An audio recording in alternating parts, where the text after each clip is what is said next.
Assalamualaikum warahmatullahi wabarakatuh. Kami dari kelompok 2, saya Salsabila Nuraili bersama dengan rekan saya Fani Amalia dan Indriani Atia Rahman. Kali ini kami akan mempresentasikan mengenai chapter 2, chapter 22 yaitu Accounting Change and Error Analysis. Accounting change. Di sini ada latar belakang dari accounting change.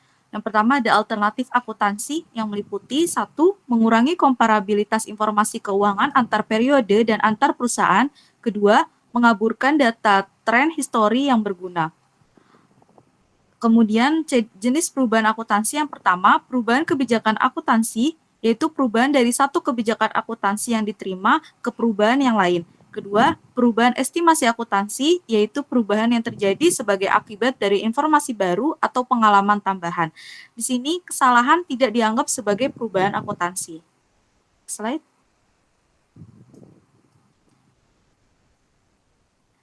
Change in accounting policy. Perubahan dari satu kebijakan akuntansi yang diterima ke yang lain. Contohnya meliputi, satu, perusahaan mengubah harga persediaan dasar dari biaya rata-rata menjadi FIFO, atau dua, perusahaan mengubah metode pengakuan pendapatan untuk kontrak konstruksi jangka panjang dari metode pemulihan biaya ke metode persentase penyelesaian. Adopsi kebijakan baru sebagai pengakuan atas peristiwa yang telah terjadi untuk pertama kalinya atau yang sebelumnya tidak material bukan merupakan perubahan akuntansi. Slide.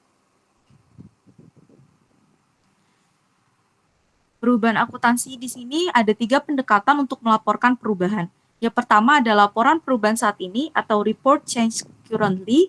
Yang kedua ada laporan perubahan secara retrospektif atau report change retrospectively. Yang ketiga ada laporan perubahan secara prospektif di masa mendatang atau report change prospectively. IASB membutuhkan penggunaan pendekatan retrospektif.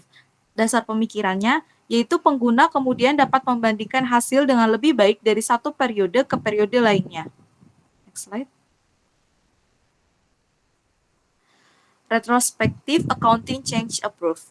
IFRS mengizinkan perusahaan untuk mengubah kebijakan akuntansi jika satu, hal ini diperlukan oleh IFRS, atau dua, menghasilkan laporan keuangan yang memberikan informasi yang lebih akurat dan relevan secara representasional tentang posisi keuangan, kinerja keuangan, dan arus kas perusahaan.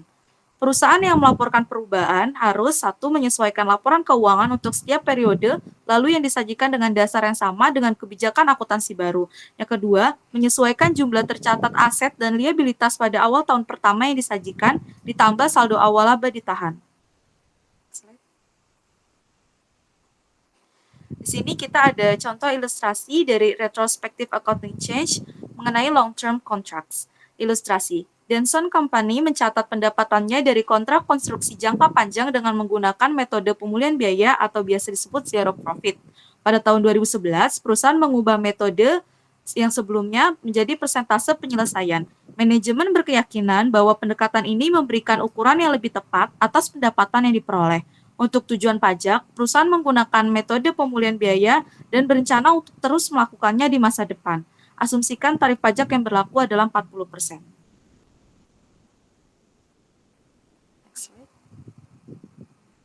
Di sini kita ada 2 tabel dengan metode yang pertama. Di tabel yang biru ini adalah income statement dari Denson Company menggunakan metode biaya pemulihan atau cost recovery. Di sini bisa kita lihat di tahun 2019 net income-nya sebesar 240.000 euro, di tahun 2010 net income-nya sebesar 96.000 euro, sedangkan di tahun 2011 net income-nya sebesar 114 euro. Untuk tabel yang berwarna kuning, ini contoh income statement dari Denson Company jika dia menggunakan metode percentage of completion atau metode persentase penyelesaian. 2009-nya net income-nya menjadi 360.000 euro, 2010 net income-nya menjadi 108.000 euro, sedangkan 2011 net income-nya menjadi 120.000 euro. Next slide. Di tabel berikut ini adalah data untuk perubahan retrospektif. Jadi di tabel ini kita membandingkan antara dua metode itu, dari metode persentase penyelesaian dibandingkan dengan metode yang biaya pemulihan. Di tahun sebelum 2010, metode percentage of completion ini pre-tax income atau pendapatan sebelum pajaknya sebesar 600.000 euro. Sedangkan jika menggunakan metode cost recovery, pre-tax income-nya itu 400.000 euro. Difference-nya atau selisihnya sebesar 200.000 euro. Tax efeknya 40% sebesar 80.000 euro. 80.000 euro ini didapatkan dari 200.000 euro, selisih yang sebelumnya kita hitung dikali 40%. Maka menjadi pendapatan bersihnya atau penghasilan setelah pajak sebesar 120.000 euro yang didapatkan dari 200.000 euro dikurang 80.000 euro. Kemudian di tahun 2010, kalau menggunakan metode percentage of completion ini sebesar 180.000 euro, sedangkan menggunakan metode cost recovery ini menjadi 160.000 euro. Selisih dari dua metode tersebut yaitu 20.000 euro, tax efeknya menjadi 40% dikali 20.000 euro menjadi 8.000 euro, sedangkan pendapatan setelah pajaknya menjadi 12.000 euro. Terus total at beginning of 2011, saldo awal dari tahun 2011, jika menggunakan metode percentage of completion sebesar 780.000 euro, terus kalau menggunakan metode cost recovery sebesar 560.000 euro, selisihnya yaitu 780 kurang 560, 220.000 euro, menyebabkan pajak yang dikenai sebesar 88.000 euro yang dihasilkan dari 40% kali 220.000 euro, untuk income effect net of tax-nya sebesar 132.000 euro. Sini bisa kita lihat total di tahun 2011 kalau menggunakan metode persentase penyelesaian sebesar 200.000 euro, menggunakan metode biaya pemulihan sebesar 190.000 euro. Dari dua metode tersebut, selisihnya 10.000 euro. Tax efeknya 40% menjadi 40% kali 10.000 euro menjadi 4.000 euro. Dan income efeknya pendapatan setelah pajaknya menjadi 6.000 euro. Jurnal untuk tahun 2010, construction in process di debit sebesar 220.000 euro. Bisa kita lihat di awal tahun 2011 itu kan sama aja seperti akhir tahun 2010. Maka construction in process-nya 220.000, selisihnya dicatat di debit. Kemudian deferred tax liability-nya di kredit sebesar 88.000 euro yang kita hitung pada kolom tax effect, dan retained earning di kredit sebesar 132.000 yang sebelumnya kita hitung pada income effect atau net of tax. Next slide. Reporting a change in policy. Persyaratan pengungkapan utama adalah sebagai berikut. 1. Sifat perubahan kebijakan akuntansi. 2. Alasan mengapa penerapan kebijakan akuntansi baru memberikan informasi yang andal dan lebih relevan. 3. Untuk periode berjalan dan setiap periode lalu yang disajikan sejauh dapat dipraktikkan. Jumlah penyesuaian A untuk setiap item baris laporan keuangan yang terpengaruh, dan B. Laba per saham dasar dan dilusian. 4. Jumlah penyesuaian yang berkaitan dengan periode sebelum periode yang disajikan sejauh dapat dipraktikkan. Next slide.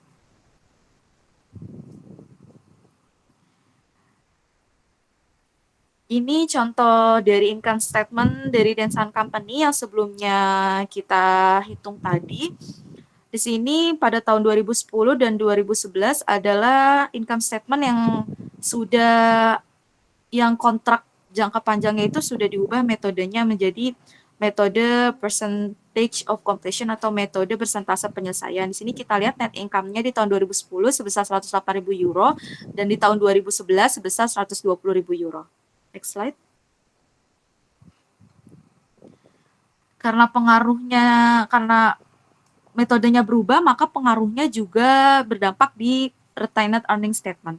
Di sini saldo laba ditahan adalah 1.360.000 euro pada awal tahun 2009 sebelum perubahan metode. Di sini bisa kita lihat di tahun 2009 retained earning pada 31 Desember itu sebesar 1.600.000, pada tahun 2010 sebesar 1.696.000, pada tahun 2011 sebesar 1.810.000. Retained earning pada tanggal 1 Januari 2010 kalau menggunakan metode percentage of completion itu sebesar 1.720.000. Tapi retained earning pada 1 Januari 2010 kalau menggunakan metode cost recovery totalnya 1.600.000 euro. Maka cumulative effect difference-nya itu sebesar 120.000 euro. Next slide.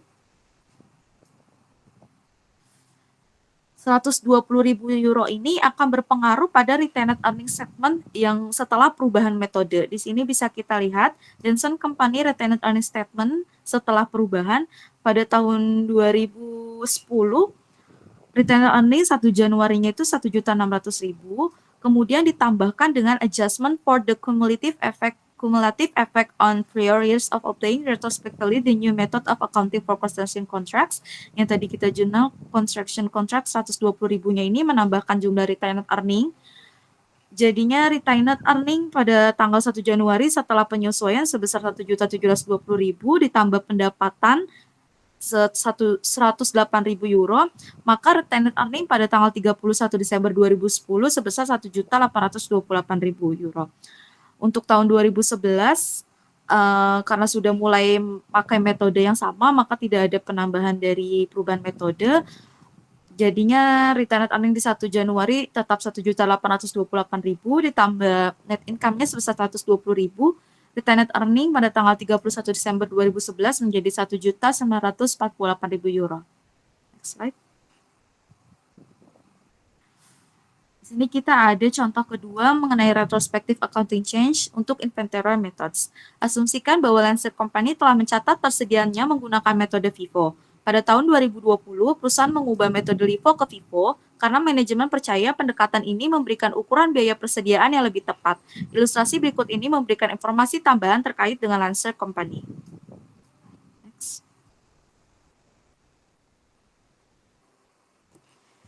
Sini ada data-datanya. Yang pertama, Lancer Company memulai operasi pada tanggal 1 Januari 2018. Di tanggal yang sama, pemegang sahamnya juga menginvestasikan $100.000 di dalam bisnisnya dengan imbalan saham biasa. 2. Semua transaksi penjualan, pembelian, dan beban operasi pada periode 2018 sampai 2020 secara cash. Berikut adalah cash flow Lancer Company selama periode ini.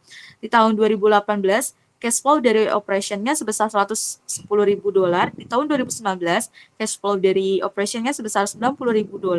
Di tahun 2020, cash flow dari operationnya sebesar $75.000. 3. Lancer menggunakan metode LIFO untuk laporan keuangannya sejak awal. 4. Persediaan ditentukan berdasarkan LIFO dan FIFO untuk periode di tahun 2018 sampai 2020 dengan informasi sebagai berikut. Di tahun 2018, di Desember tanggal 31 Desember di tahun 2018 jika menggunakan LIFO metode sebesar $10.000, jika menggunakan FIFO metode sebesar $12.000, maka difference-nya sebesar $2.000. Di tahun 2019 menggunakan metode LIFO sebesar $20.000, menggunakan metode FIFO sebesar $25.000, selisihnya yaitu $5.000. Di tanggal 31 Desember 2020, jika menggunakan metode LIFO sebesar $32.000, menggunakan metode FIFO sebesar $39.000, maka selisihnya menjadi $7.000. Next slide. COGS ditentukan berdasarkan LIFO dan FIFO untuk periode 2018-2020 sebagai berikut. Di sini bisa kita lihat untuk COGS, jika menggunakan metode LIFO di tahun 2018 mendapatkan $80.000, FIFO $78.000, selisihnya $2.000. Di tahun 2019 menggunakan metode LIFO $100, menggunakan metode FIFO $97.000, selisihnya $3.000. Di tahun 2020 menggunakan metode LIFO $113.000, menggunakan metode FIFO $111.000, selisihnya $2.000. 6. Informasi laba per saham tidak diperlukan pada laporan laba rugi. 7. Semua efek pajak untuk ilustrasi ini harus diabaikan. Slide.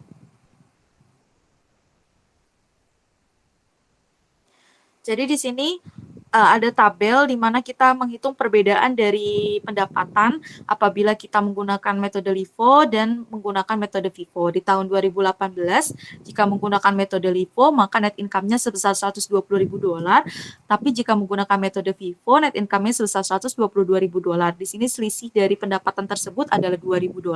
Di tahun 2019, jika menggunakan metode LIFO sebesar $100.000, jika menggunakan metode FIFO sebesar $103.000, selisihnya adalah $3.000.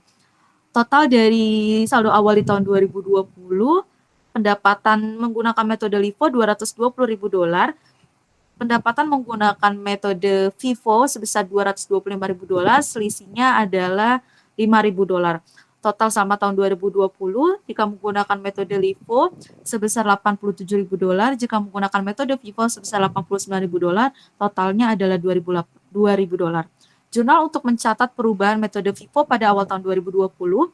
Jurnalnya itu inventory pada retail net earning sebesar $5.000. $5.000 yang ini kita dapatkan pada total difference income di awal tahun 2020. Next slide. Untuk materi selanjutnya akan dipresentasikan oleh rekan saya Indriani Atiyarahman. Selanjutnya kita membahas reporting a change in policy. Lancer Company akan menyiapkan laporan keuangan komparatif untuk tahun 2019 dan 2020 menggunakan FIFO. Jadi di atasnya udah ada laporan income statement untuk 31 Desember. Sales-nya itu di tahun 2020 sebesar $300.000, sementara di tahun 2019 juga sebesar $300.000. COGS-nya di 2020 sebesar $111.000, sementara di tahun 2019 sebesar $97. Operating expense-nya di tahun 2020 sebesar $100.000 dan di 2019 juga sebesar $100.000. Net income-nya jadi kita punya di 2020 $89.000, sementara di tahun 2019 $103.000. Di sini ada alasannya, di note E ada alasannya kenapa Lancer Company mau mengubah dari average method dari LIFO method ke FIFO method. Lancer pengen supaya COGS-nya itu terlihat lebih bagus nanti di laporan keuangannya, makanya mereka mau ganti dari LIFO ke FIFO. Dan di bawahnya itu kita bisa ngelihat efek kalau di balance sheet itu kita bakal melihat bahan di bagian inventory. Kalau kita pakai LIFO pada tahun 2020 itu sebesar $32.000, sementara kalau kita pakai FIFO itu sebesar $39.000. Jadi kita punya perbedaan sebesar $7.000. Sementara pada tahun 2019 untuk inventory kalau kita pakai LIFO itu sebesar $20.000, sementara kalau kita pakai FIFO itu sebesar $5.000. Jadi kita punya perbedaan sebesar $5.000. Untuk return earning-nya kalau kita pakai LIFO itu kita punya $307.000 di tahun 2020, sementara kalau kita pakai FIFO kita punya $314.000 di tahun 2020. Perbedaannya $7.000, dan di tahun 2019 untuk return earning kalau kita pakai LIFO itu sebesar $220.000, sementara kalau kita pakai FIFO itu sebesar $225.000. Perbedaannya $5.000 juga. Untuk di income statement, perubahan metode ini akan berpengaruh ke COGS. Jadi di tahun 2020, kalau kita pakai LIFO, kita punya COGS $113.000. Sementara kalau kita pakai FIFO, kita dapat COGS sebesar $111.000. Itu menghasilkan perbedaan $2.000. Di tahun 2019 untuk COGS di bawah metode LIFO kita punya $100.000, sementara kalau kita pakai FIFO kita punya $97.000. Perbedaannya $3.000. Nah, otomatis kalau misalkan COGS-nya berpengaruh, jadi net income-nya juga bakal kepengaruh. Kalau kita pakai metode LIFO di tahun 2020, kita punya net income $87.000, sementara kalau kita pakai FIFO, kita bisa punya net income lebih tinggi, yaitu $89.000. Kita punya perbedaan selisih 2.000. Sementara kalau di tahun 2019, untuk net income pakai metode LIFO itu kita punya $100.000. Sementara kalau kita pakai FIFO itu kita punya $103.000. Itu kita punya perbedaan 3.000. Untuk di statement of cash flow-nya itu nggak ada efek apa-apa. Untuk hasil perubahan dari metode untuk pencatatan inventory ini, return earning-nya jadi naik dari $120.000 jadi ke $122.000 karena kita mengubah metode LIFO ke FIFO, jadi menghasilkan kenaikan. Next slide. Pada 1 Januari 2019, Lancer Company mengungkapkan informasi sebagai berikut. Informasi tersebut melalui deskripsi naratif. Lancer Company akan mengungkapkan informasi ini dalam laporan laba ditahan. Jadi ini laporan laba ditahannya. Return earnings 1 Januari di tahun 2020 $220.000, di tahun 2019 $120.000, sementara di tahun 2018 nol. Net income-nya di tahun 2020 $87.000, di tahun 2019 $100.000, dan di tahun 2018 $120.000. Jadi return earning akhirnya pada tahun 2020 sebesar $307.000, itu ditambah aja dari return earning awal ditambah net income, jadi return earning akhir.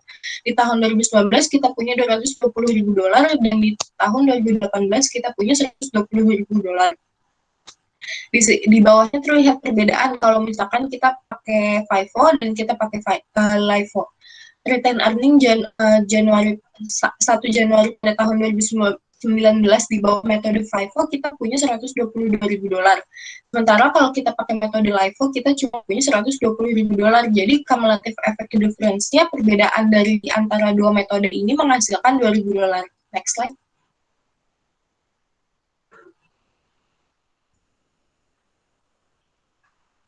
Ini laporan laba ditahan, return earning statement.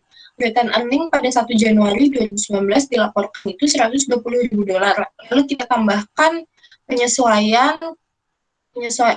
akumulasi penyesuaian dari perubahan tadi hasil kita merubah metode dari LIFO ke FIFO itu sebesar 2.000. Jadi return earning pada tanggal 1 Januari 2020 kita dapat $225.000, sementara 2019 kita dapat $122.000 karena kita tadi mengubah metode di tahun 2019. Income-nya di tahun 2020 sebesar $89.000 dan di tahun 2019 sebesar $103.000. Maka return earning akhirnya di 2020 kita punya $314.000, sementara di tahun 2019 kita punya $225.000. Next slide. Efek perubahan langsung dan tidak langsung. Perubahan langsung. IESB mengambil posisi bahwa perusahaan harus secara retrospektif menerapkan efek langsung dari perubahan kebijakan akuntansi. Perubahan tidak langsung adalah setiap perubahan arus kas yang saat ini atau masa depan perusahaan yang dihasilkan dari perubahan kebijakan akuntansi yang diterapkan secara retrospektif. Next slide. Ketidakpraktisan. Perusahaan tidak boleh menggunakan aplikasi retrospektif jika salah satu kondisi berikut ada. Yang pertama, perusahaan tidak dapat menentukan dampak dari penerapan retrospektif. Yang kedua, penerapan retrospektif memerlukan asumsi tentang maksud manajemen pada periode sebelumnya. Yang ketiga, penerapan retrospektif membutuhkan estimasi signifikan yang tidak dapat dikembangkan oleh perusahaan. Next slide. Contoh perkiraannya, yang pertama ada bad debt, kedua keusangan persediaan, ketiga masa manfaat dan nilai sisa aset, keempat periode yang diuntungkan oleh biaya yang ditangguhkan, kelima kewajiban untuk biaya garansi dan pajak penghasilan, keenam cadangan yang dapat dipulihkan, ketujuh perubahan metode penyusutan, dan kedelapan nilai wajar aset keuangan atau liabilitas keuangan. Next slide. Prospective reporting. Perubahan estimasi akuntansi secara prospektif. Perhitungkan perubahan estimasi dalam yang pertama periode perubahan jika perubahan hanya mempengaruhi periode tersebut. Atau yang kedua, periode perubahan dan periode mendatang jika perubahan tersebut mempengaruhi keduanya. IESB memandang perubahan estimasi sebagai korektif dan penyesuaian berulang yang normal dan melarang melakukan retrospektif. Next slide.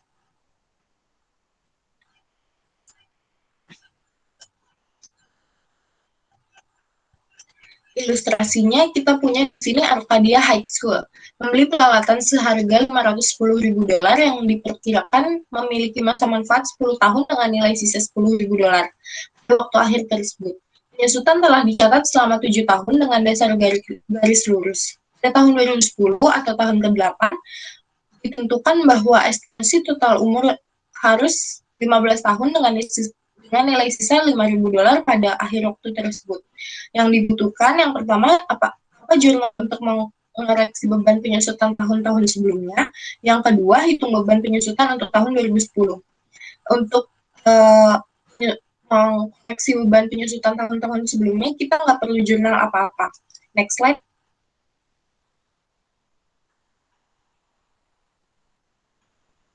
Nah, ini untuk perhitungan tahun 2010-nya. setelah 7 tahun dipakai. Equipment cost-nya tadi awalnya $510.000 dikurang salvage value sebesar $10.000. Jadi depreciable base-nya, basis depresiasinya sebesar $500.000. Useful life-nya itu selama 10 tahun, jadi annual depreciation-nya sebesar $50.000 per tahun, dari $500.000 dibagi 10. Terus kita kali 7 tahun karena udah dipakai 7 tahun. Jadi hasilnya $350.000. Ini adalah NBV-nya. Terus di bawahnya kita balance sheet-nya, kita nulis di bagian fixed asset itu equipment $510.000 nilai aslinya tadi, terus kita udah menyusutkannya selama 7 tahun. Itu $350.000 nilainya, jadi kita punya net book value-nya sebesar $160.000 pada tahun ke-8 saat kita pakai. Next slide.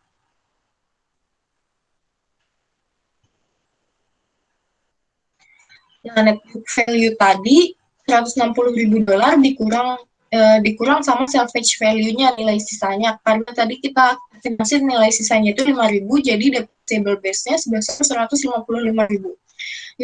Useful life-nya sebesar 8 tahun, jadi annual depreciation-nya 19.375. Itu didapat dari 155.000 dibagi 8. Nah, untuk tahun 2010 kita perlu menjurnal depreciation expense di debit, ada accumulated depreciation di kredit sebesar 19.375. Next slide. Selanjutnya disclosure. Perusahaan harus mengungkapkan sifat dan jumlah perubahan estimasi akuntansi yang berdampak pada periode berjalan atau diperkirakan akan berdampak pada periode mendatang. Perusahaan tidak perlu mengungkapkan perubahan estimasi akuntansi yang dibuat sebagai bagian dari operasi normal, seperti penyisian piutang tak tertagih atau keusangan persediaan, kecuali perubahan tersebut material. Next slide. Jenis kesalahan akuntansi. Yang pertama, perubahan dari kebijakan akuntansi yang tidak diterima secara umum menjadi kebijakan akuntansi yang dapat diterima.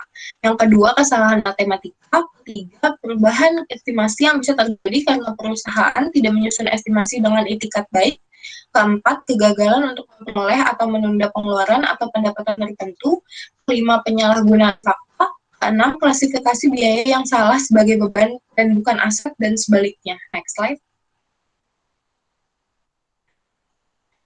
Correction of errors. Selanjutnya, correction of errors. Semua kesalahan material harus diperbaiki. Catat koreksi kesalahan dari periode sebelumnya sebagai penyesuaian terhadap saldo awal laba ditahan pada periode berjalan. Koreksi semacam itu disebut penyesuaian periode sebelumnya. Untuk pernyataan komparatif, perusahaan harus menyatakan kembali pernyataan sebelumnya yang terpengaruh untuk mengkoreksi kesalahan. Next slide.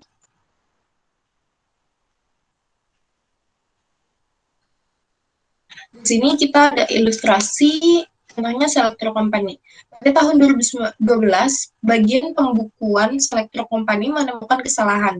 Pada tahun 2011, perusahaan gagal mencatat beban penyusutan sebesar 20.000 pound sterling pada gedung yang baru dibangun. Bangunan ini adalah salah satu aset yang dapat disusutkan yang dimiliki oleh Selectro. Perusahaan dengan benar memasukkan beban penyusutan dalam pengembalian pajaknya dan melaporkan hutang pajak penghasilannya dengan benar. Slide.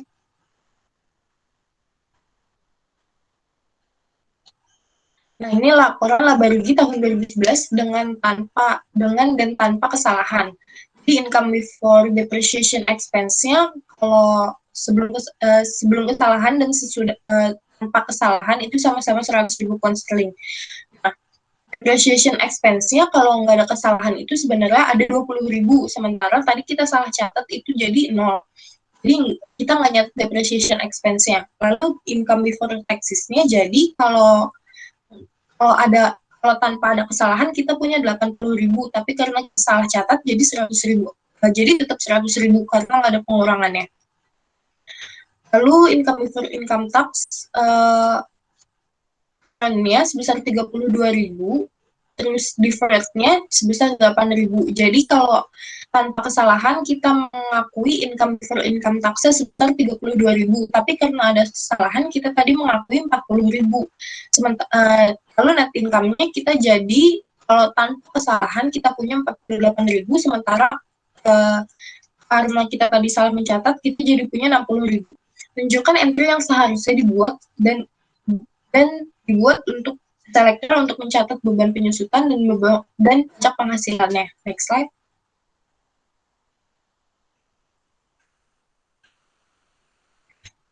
Nah, di sini yang di sebelah kiri itu jurnal yang kalau kita buat tanpa ada kesalahan, sementara yang di sebelah kanan itu kalau ada kesalahan.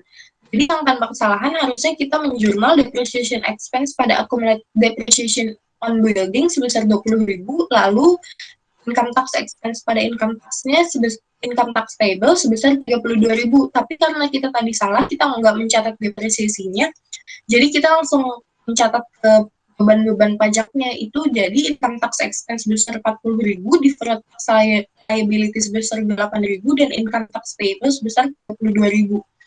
Next slide. Nah, di sini kita harusnya koreksi return earning-nya, kita harusnya tulis 32. Return earning-nya harusnya kita tulis 12.000. Next slide. Lalu di debit lagi ada deferred tax liability sebesar 8.000, itu jurnal pembalik. Jadi tadinya kan sebelum kita mencatat kesalahan itu ada deferred tax liability-nya ada di kredit. Karena kita salah mencatat, kita harus balik di posisinya di debit, jadi saldonya nanti deferred tax liability-nya 0. Next slide.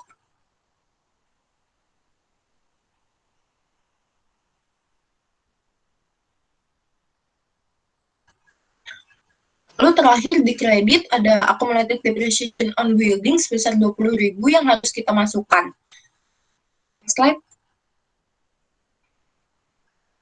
Materi selanjutnya akan disampaikan oleh teman saya, Fani Amalia.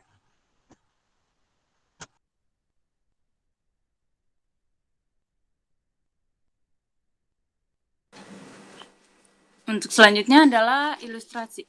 Asumsikan bahwa Selectro Company memiliki saldo laba ditahan awal pada tanggal 1 Januari 2012 sebesar 350.000. Perusahaan melaporkan laba bersih sebesar 400.000 pada tahun 2012.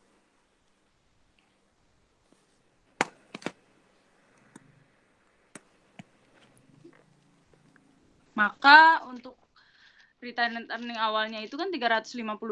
Correction of an error itu dia dapat dari 20.000-nya dari beban penyusutan, dan applicable income tax reduction sebesar 8.000 itu dari pajak penghasilan. Maka 350.000 dikurangi 12.000. Maka return net earning 1 Januari itu 338.000 ditambah net income yaitu sebesar 400.000. Jadi return net earning di 31 Desember adalah 738.000. Selanjutnya adalah correction of error, pernyataan perbandingan. Perusahaan harus membuat penyesuaian untuk mengkoreksi jumlah untuk semua akun yang terpengaruh yang dilaporkan dalam laporan untuk semua periode yang dilaporkan. Yang kedua, menyatakan kembali data ke dasar yang benar untuk setiap tahun yang disajikan. Yang ketiga, menunjukkan penyesuaian cut up sebagai penyesuaian periode sebelumnya terhadap laba ditahan untuk periode paling awal yang dilaporkan. Untuk ini adalah summary of accounting change and error. Jadi yang pertama itu perubahan kebijakan akuntansi. Menggunakan pendekatan retrospektif dengan yang A, mengubah laporan keuangan dari semua periode sebelumnya yang disajikan. B, menggunakan pada tahun perubahan pengaruhan terhadap laba bersih dan laba per saham untuk semua periode sebelumnya yang disajikan. Yang C, melaporkan penyesuaian saldo laba ditahan awal dalam laporan laba ditahan pada tahun perjanjian awal. Jika tidak praktis untuk menentukan efek periode lalu, maka yang A itu kita jangan mengubah pendapatan tahun sebelumnya. Yang B, gunakan saldo awal aset pada tahun metode tersebut diadopsi sebagai saldo tahun dasar untuk semua perhitungan selanjutnya.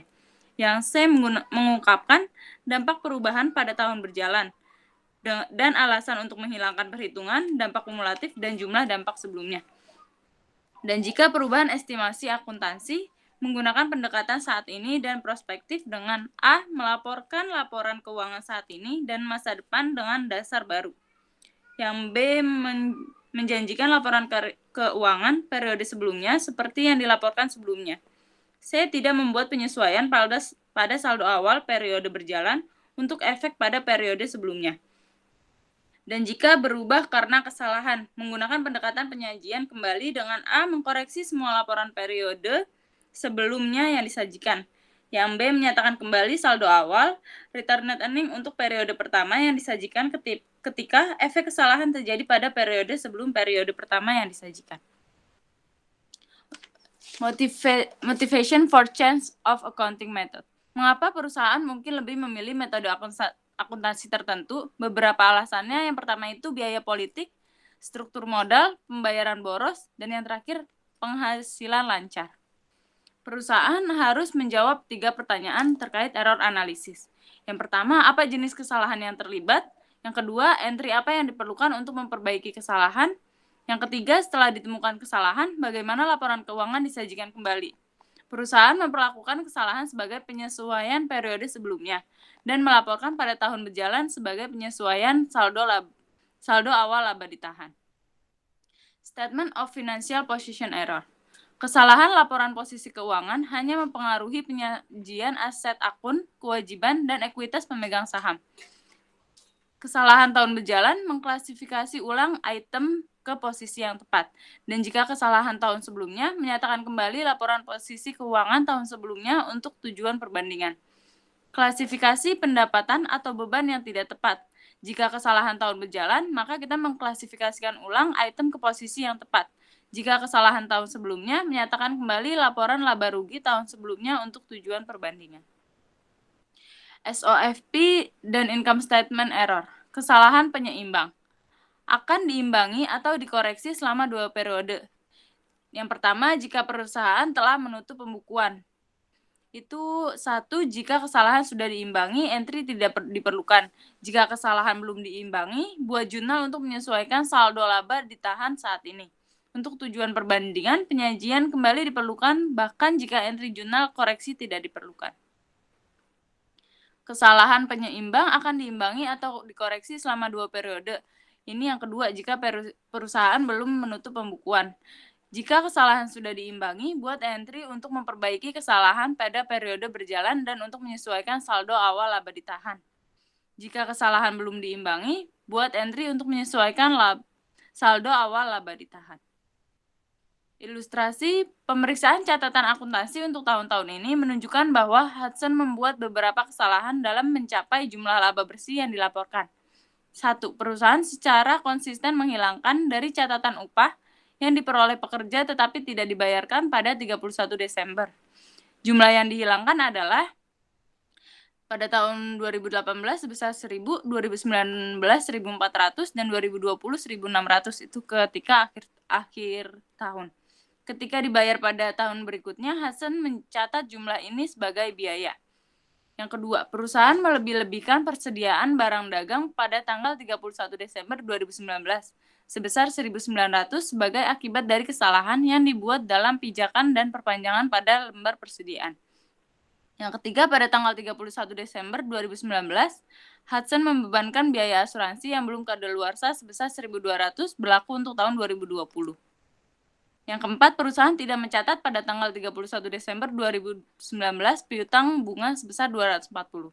Kelima, pada 2 Januari 2019, Hudson menjual peralatan seharga 1.800 seharga 3.900.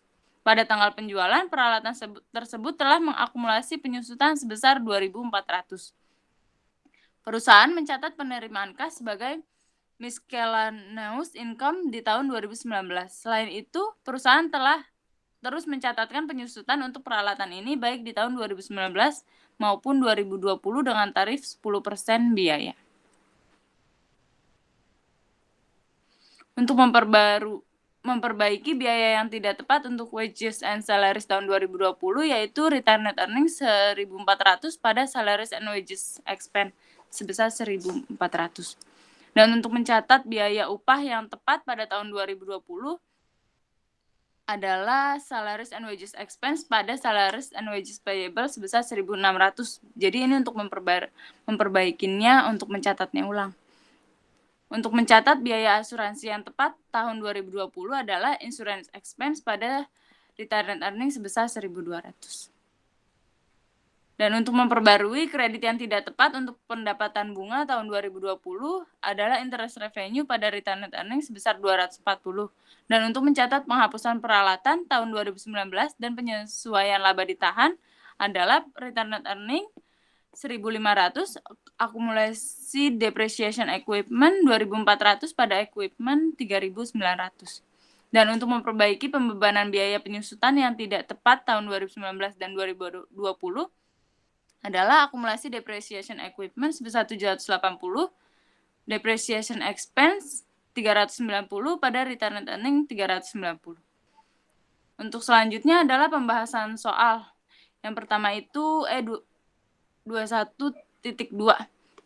Pada tanggal 31 Desember 2018, Bulk Corporation menyetujui penyewaan sebuah mesin untuk 5 tahun dan tidak dapat dibatalkan. Syarat penyewaan ini adalah Bulk harus membayar annual payment sebesar 8.668 setiap awal tahun, dimulai pada 31 Desember 2018. Mesin ini memiliki estimasi umur ekonomis 6 tahun dan 5.000 unguaranteed residual value. Mesin ini dikembalikan kepada lessor pada akhir masa penyewaan. Bulk menggunakan straight line method untuk depresiasi semua plan aset yang dimilikinya. Tingkat pinjaman incremental Bulk adalah 5%, dan implicit lessor tidak diketahui. Instruksinya, buatlah present value list payment-nya, dan B, buatlah jurnal terkait penyewaan ini untuk Bulk pada 31 Desember 2019.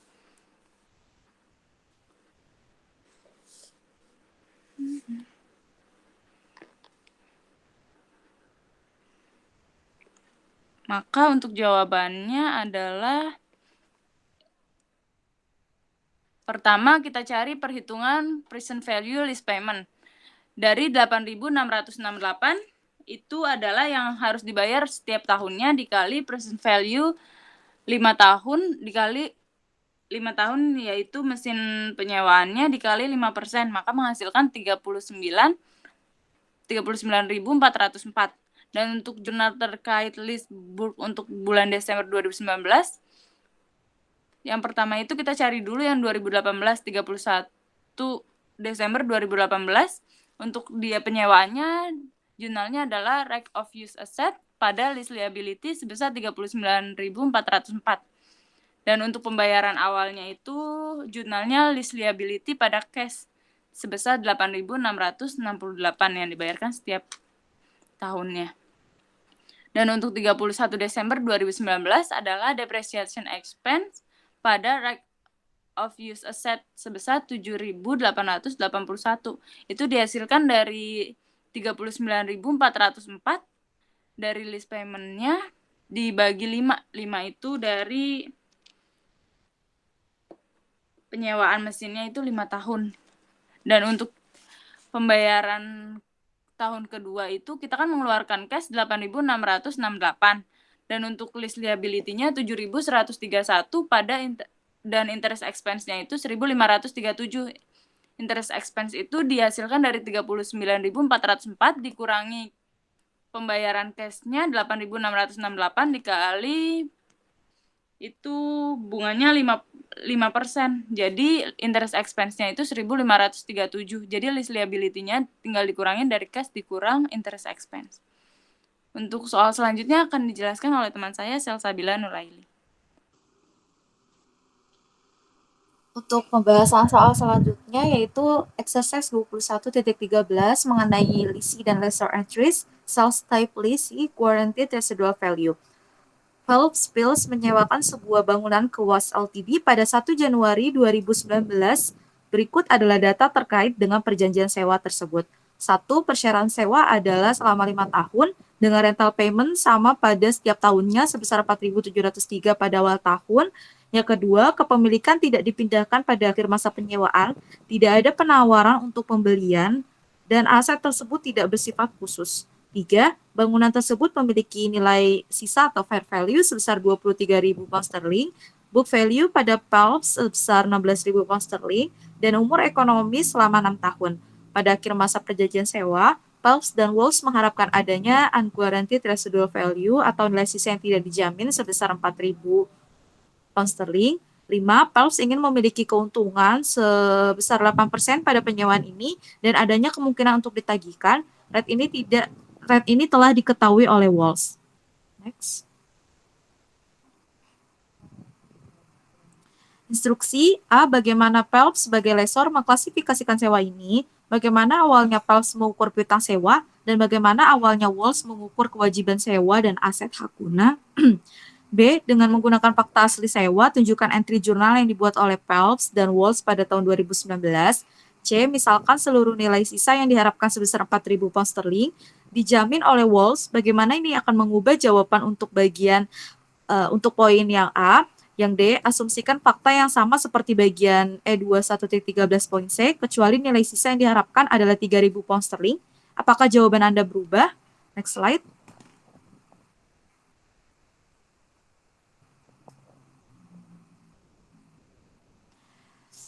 Yang pertama, kita akan menjawab penyelesaian untuk yang A, bagaimana Phelps mengklasifikasikan sewa ini.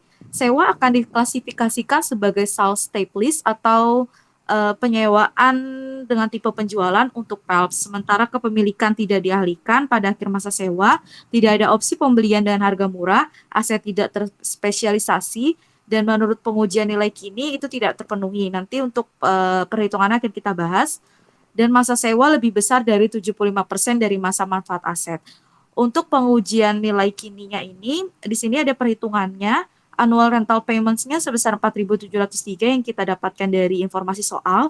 Untuk present value factors-nya ini, present value factor dengan jangka 5 tahun dan rate sebesar 8% itu 4,31213, maka present value atau nilai sekarang dari rental payments-nya 4.703 dikali 4,31213 sebesar 20.280. Nilai 20.280 ini harus digunakan dalam melakukan present value test. Sewa gagal dalam present value test dikarenakan 20.280 pound sterling dibagi 23.000 pound sterling itu hasilnya hanya 88,20%, yang artinya kurang dari 90%. Next slide. Untuk menjawab bagaimana awalnya Phelps mengukur piutang sewa dan bagaimana awalnya Walls mengukur kewajiban sewa dan aset hak guna. Ini si Walls ini awalnya gini nih ngitungnya, expected residual value-nya itu kan sebesar 4.000 yang sesuai dari informasi soal. Present value factor-nya selama 5 tahun dengan dengan rate bunga sebesar 8% itu 0,68058, maka present value dari nilai sisanya itu sebesar 2.722. Untuk present value dari ekspektasi nilai sisanya 2.722 ditambah dengan present value dari rental payment tiap tahun sebesar 20.280 yang sebelumnya kita hitung, maka piutang leasingnya sebesar 23.000. 23.000 ini hasil dari pembulatan. Liabilitas sewa awal dan aset hak penggunaan atau right use of asset dari sudut pandang Walls sebagai penyewa adalah nilai sekarang dari pembayaran sewa, yaitu sebesar 20.280 pound sterling dan tidak termasuk nilai sisa. Ini karena Walls tidak menjamin bagian manapun dari nilai sisa. Next. Untuk instruksi yang B sebelumnya kan dengan menggunakan fakta asli sewa, tunjukkan entry jurnal yang dibuat oleh Phelps dan Walls pada tahun 2019. Yang dibuat oleh Phelps, entry jurnalnya ini di tahun 2019 pada 1 Januari, list receivable di debit sebesar 23.000. Given dari soal, cost of goods sold sebesar 13.280 yang didapatkan dari nilai book value-nya 16.000 dikurang dari present value of residual value yang sebelumnya kita hitung 2.720. Sales revenue dikredit sebesar 20.280 yang kita hitung dari present value rental payment. Inventory-nya dikredit sebesar 16.000. Kemudian jurnal keduanya ada cash pada list receivable sebesar 4.703. Untuk jurnal pada tahun 2019 tanggal 31 Desember, list receivable pada interest revenue sebesar 1.464 yang didapatkan dari list receivable 23.000 dikurang annual rental payment 4.703 kemudian dikali 8%. Next slide.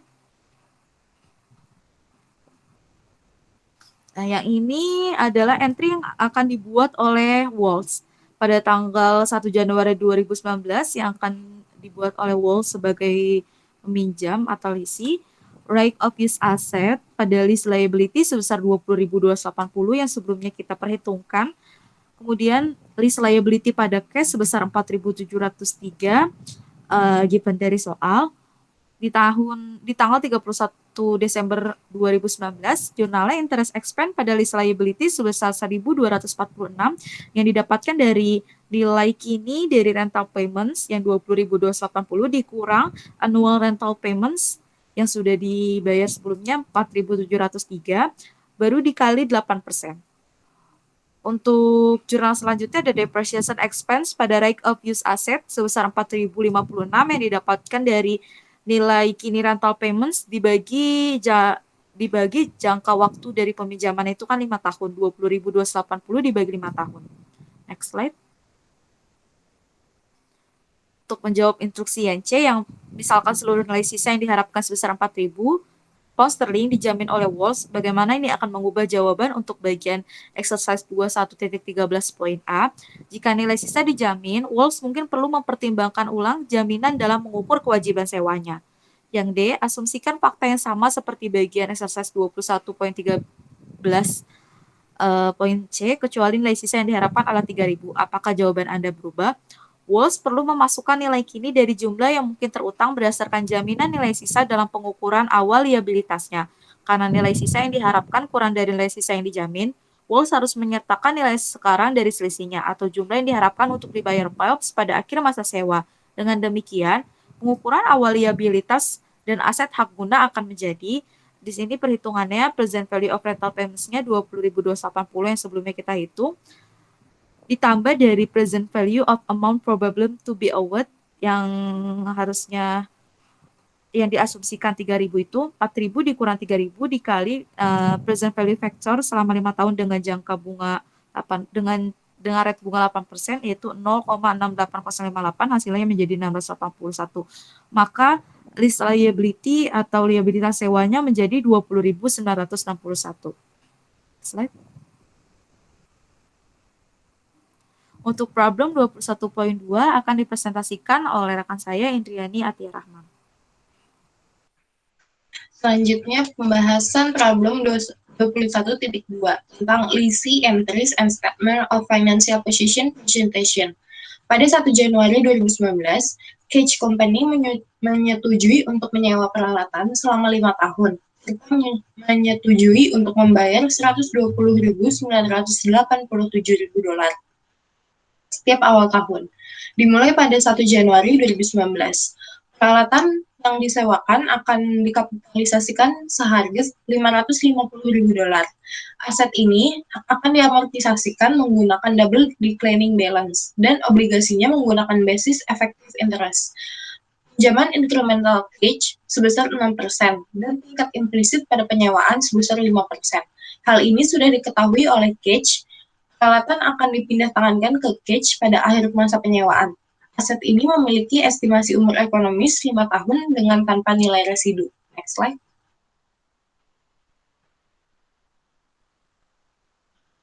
Instruksinya, yang A, jelaskan kemungkinan hubungan jumlah $550.000 dengan pengaturan sewa.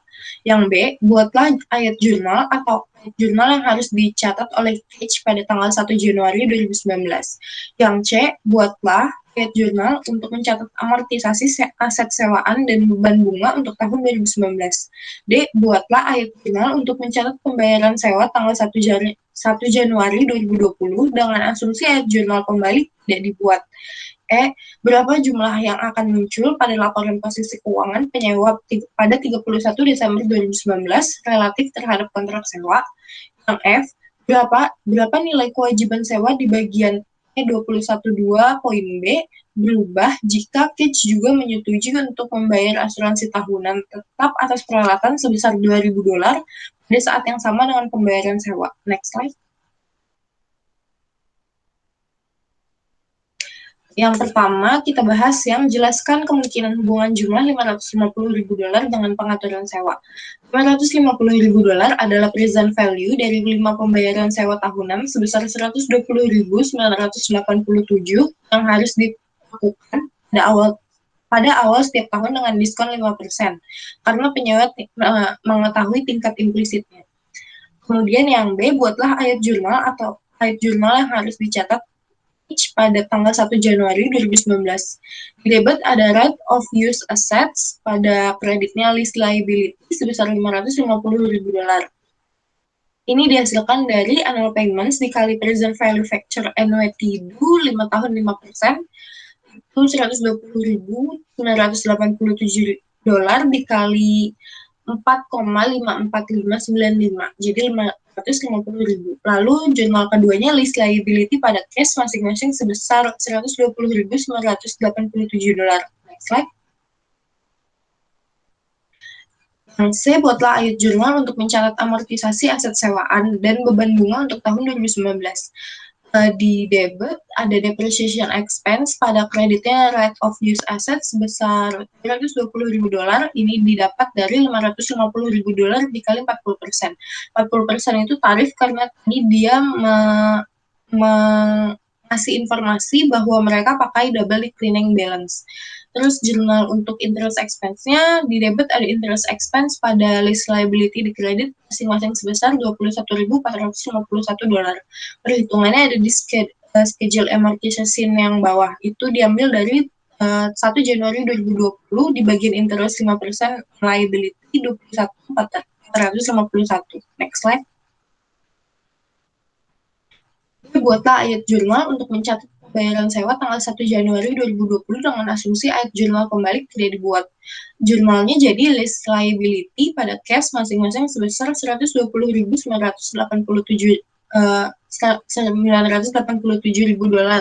Ini given dari soal. Yang E, berapa jumlah yang akan muncul pada laporan posisi keuangan penyewa 31 Desember 2019 relatif terhadap kontrak sewa. Ini ada statement of financial partial-nya pada tahun 2019 di tanggal 31 Desember. Di bagian aset kita hanya membahas non-current aset, itu right of use asetnya akan berjumlah $330.000. Sementara bagian pasifa kita punya liabilities, di bagian current itu ada lease liabilities sebesar $120.987.000. Lalu di bagian non-current-nya ada lease liability lagi yang masih jatuh temponya masih lebih dari 1 tahun, itu sebesar $329.477. Liabilitas akan berisi komponen untuk beban bunga yang masih harus dibayar atas liabilitas, itu dari 429.013 dikali 5%, itu 21.451, ditambah komponen untuk pengurangan liabilitas awal dari 120.000 dikurang 21.451. Jadi hasilnya 99.536. Next slide.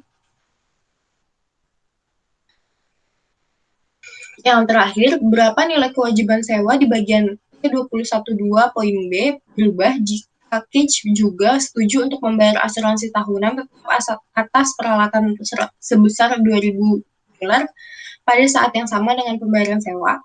Pembayaran asuransi termasuk dalam biaya pelaksanaan.